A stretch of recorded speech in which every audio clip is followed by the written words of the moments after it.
The hallway was nearly empty, echoing with the faint squeak of a mop. Mark, the school's janitor, wiped sweat from his forehead and kept working. He was a single dad, raising his daughter Lily on his own after losing his wife 3 years ago. Every extra shift mattered, every dollar meant food on the table. But beneath his tired eyes, Mark carried a kind heart. He noticed people in ways others didn't.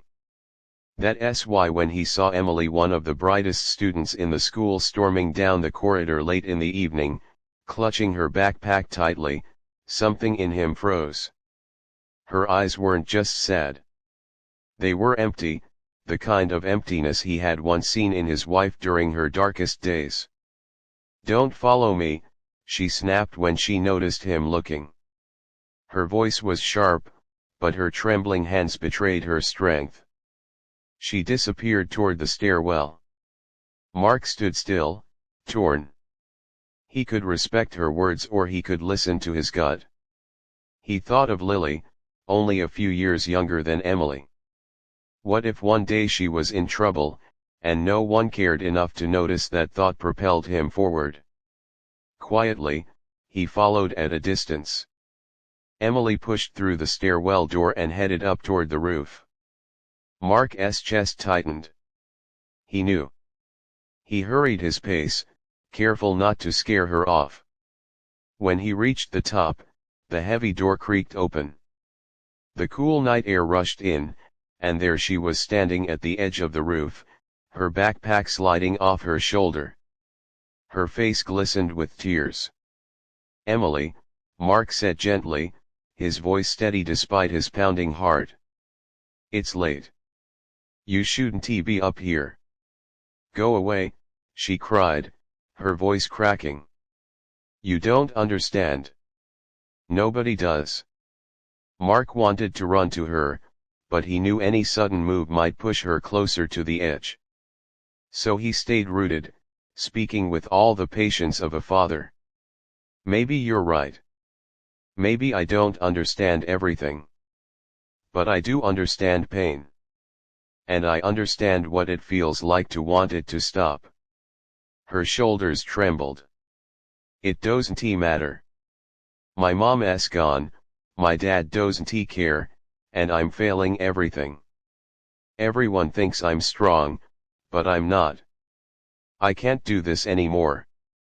Mark swallowed hard, remembering his wife's hospital room, the silence after her last breath.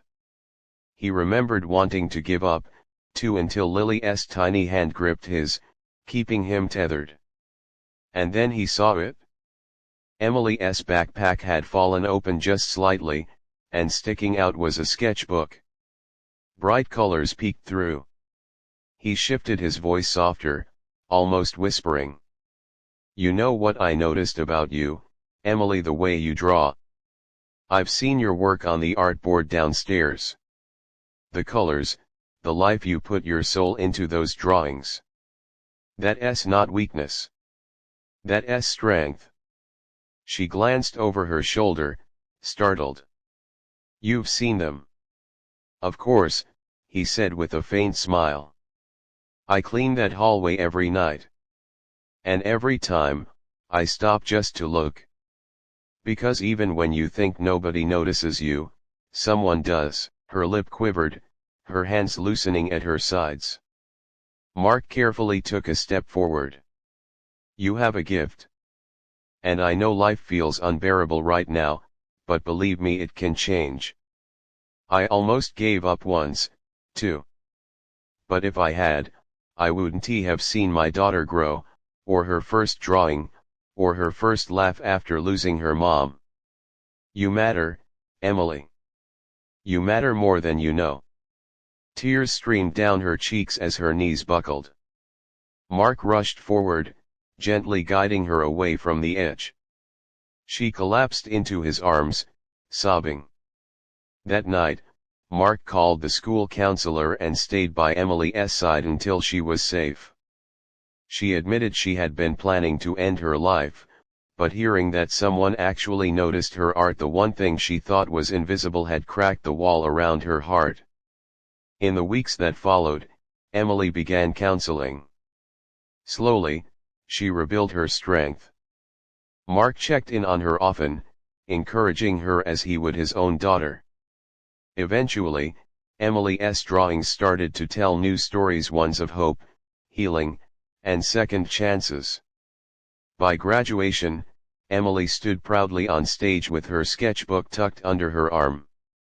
When she spotted Mark in the crowd, pushing his mop bucket after finishing another shift, she waved with a grateful smile. Mark waved back, his chest swelling with pride. He knew he hadn't saved her with grand speeches or miracles. He had simply noticed what others didn't and believed in her when she couldn't believe in herself. The truth was simple but powerful. Sometimes, the smallest act of compassion, the quietest moment of noticing, can save a life.